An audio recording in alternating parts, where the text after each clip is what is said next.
Hello, everyone. Welcome to Storytime Saturday. My name's Joe. I'm a museum ambassador here at the ASU Art Museum. Today's story is going to be The Three Little Javelinas by Suzanne Lowell and illustrated by Jim Harris.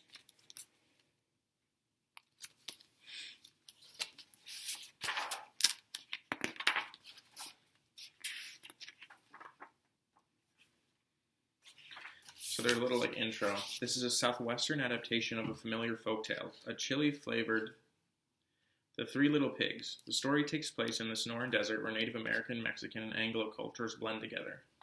Javelina, pronounced Javelina, comes from a Spanish name for the collared peccary, a New World relative of swine but not a true pig, that ranges from the southwestern United States down to the tip of South America. Javelinas are extremely bristly, very hairy on the chinny-chin-chin. Oddly enough, they are also related to the hippopotamus.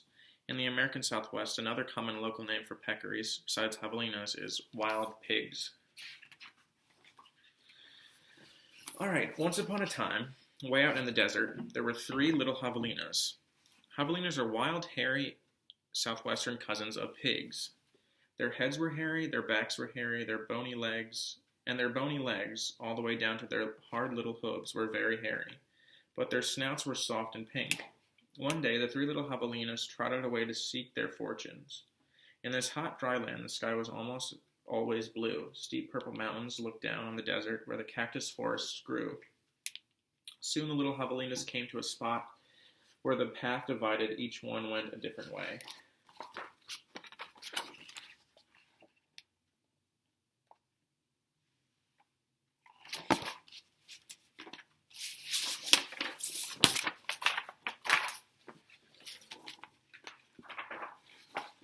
The first javelina wandered lazily along. He didn't see a dust storm whirling across the desert until it caught him.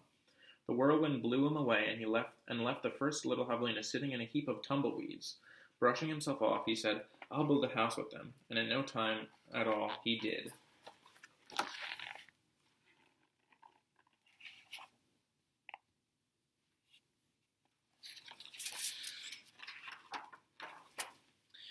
Then came along a coyote. He ran through the desert so quickly and so quietly that he was almost invisible.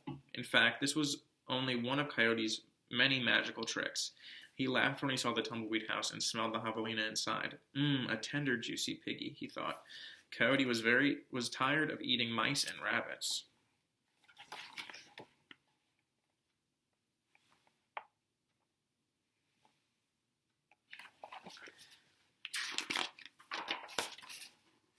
He called out sweetly, "Little pig, let me come in." "Not by the hair of my chinny-chin-chin," shouted the first javelina, who had a lot of hair on his chinny-chin-chin. "Then I'll huff and I'll puff and I'll blow your house in," said Coyote. And he huffed and he puffed and he blew the little tumbleweed house away. But in all the hullabaloo, the first little javelina escaped and went looking for his brother and sister. Coyote, who was very sneaky, tiptoed along behind.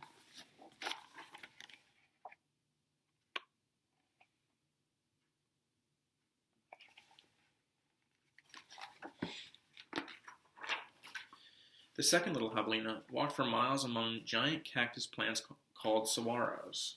They held their ripe red fruit high in the sky, but they made almost no shade, and the little javelina grew hot. Then he came upon a Native American woman who was gathering sticks from inside a dried-up cactus. She planned to use these long sticks, called saguaro ribs, to knock down the sweet cactus fruit. The second little javelina said, "Please, may I have some sticks to build a house?" "Ha-oo," she said, which means yes in the language of the desert people.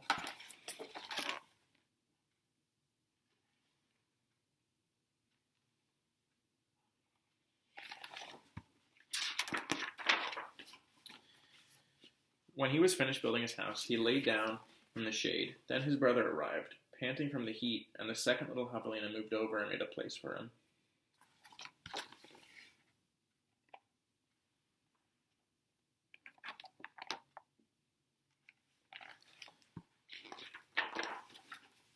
Pretty soon, Coyote found a saguaro rib house. He used his magic to make his voice sound like another javelina's. Little pig, let me come in," he called. But the little javelinas were suspicious. The second one cried, "No, not by the hair of my chinny chin chin." "Bah," thought Coyote, "I'm not going to eat your hair." Then Coyote smiled, showing all his sharp teeth. "I'll huff and I'll puff and I'll blow your house in." So he huffed and he puffed, and all the saguaro ribs came tumbling down. But the two little javelinas escaped into the desert. Still not discouraged, Coyote followed. Sometimes his magic did fail, but then he usually came up with another trick.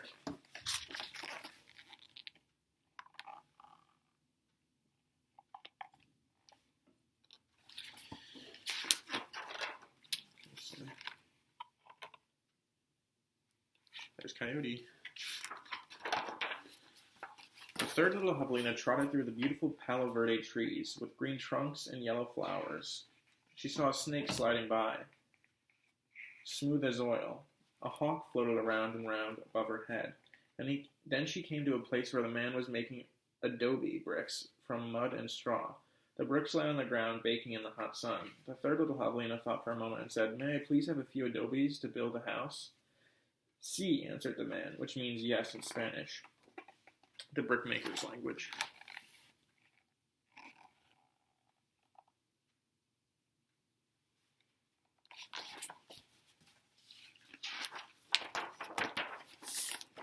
So the third javelina built herself a solid little adobe house, cool in summer and warm in winter.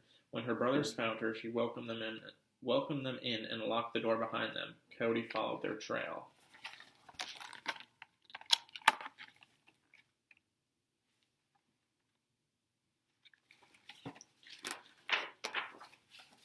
Little pig, let me come in," he called. The three javelinas looked out the window. This time Coyote pretended to be very old and weak, with no teeth and a sore paw. But they were not fooled. "No, not by the hair of my chinny chin chin," called back the third little javelina. "Then I'll huff and I'll puff and I'll blow your house in," said Coyote. He grinned, thinking of the wild pig dinner to come. "Just try it," shouted the third little javelina. So Coyote huffed and puffed, but the adobe bricks did not budge. Again Coyote tried. "I'll huff and I'll puff and I'll blow your house in." The three little javelinas covered their hairy ears, but nothing happened. The javelinas peeked out the window.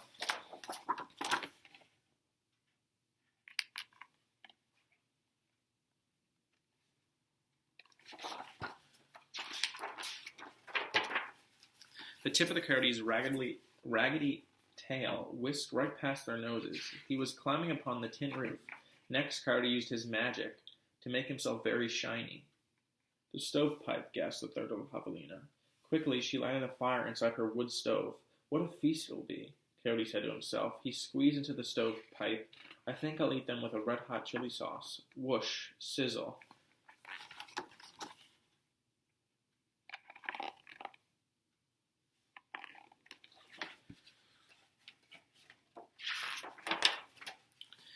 Then the three little javelinas heard an amazing noise. It was not a bark, it was not a cackle, it was not a howl, it was not a scream. It was all of those sounds together. Yippee yappy yeep, eow! Away ran a puff of smoke shaped like a coyote.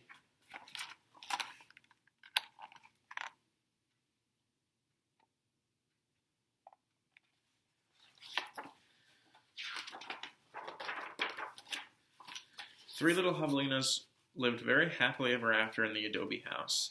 And if you ever hear Coyote's voice way out in the desert at night, well, you know what he's remembering.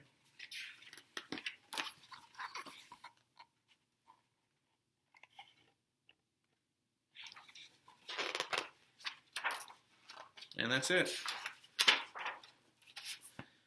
Hope you guys enjoyed.